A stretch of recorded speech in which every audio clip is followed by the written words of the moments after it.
يا بني إسرائيل اذكروا نعمتي التي أنعمت عليكم وأني فضلتكم على العالمين واتقوا يوما لا تجزي نفس عن نفس شيئا ولا يقبل منها شفاعة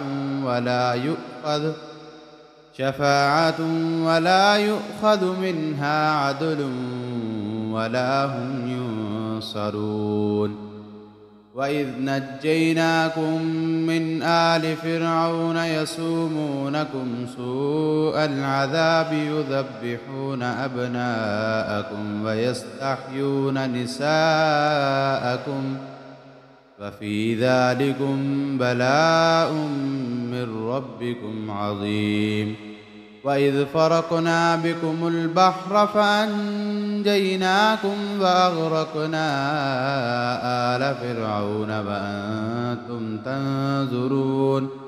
وإذ واعدنا موسى 40 ليلة ثم اتخذتم العجل من بعده وأنتم ظالمون ثم عفونا عنكم من بعد ذلك لعلكم تشكرون. وإذ آتينا موسى الكتاب والفرقان لعلكم تهتدون.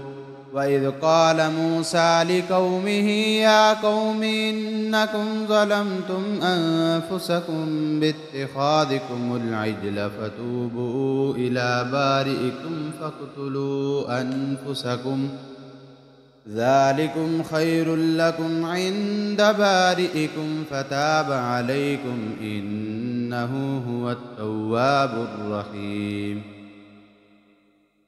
وإذ قلتم يا موسى لن نؤمن لك حتى نرى الله جهرة فأخذتكم الصاعقة وأنتم تنظرون ثم بعثناكم من بعد موتكم لعلكم تشكرون. وظللنا عليكم الغمام وأنزلنا عليكم المن والسلوى كلوا من طيبات ما رزقناكم وما ظلمونا ولكن كانوا أنفسهم يظلمون. وإذ قلنا ادخلوا هذه القرية فكلوا منها حيث شئتم رغدا وادخلوا الباب سجدا وقولوا حطة نغفر لكم خطاياكم وسنزيد المحسنين. فبدل الذين ظلموا قولا غير الذي قيل لهم فأنزلنا على الذين ظلموا رجزا من السماء بما كانوا يفسقون.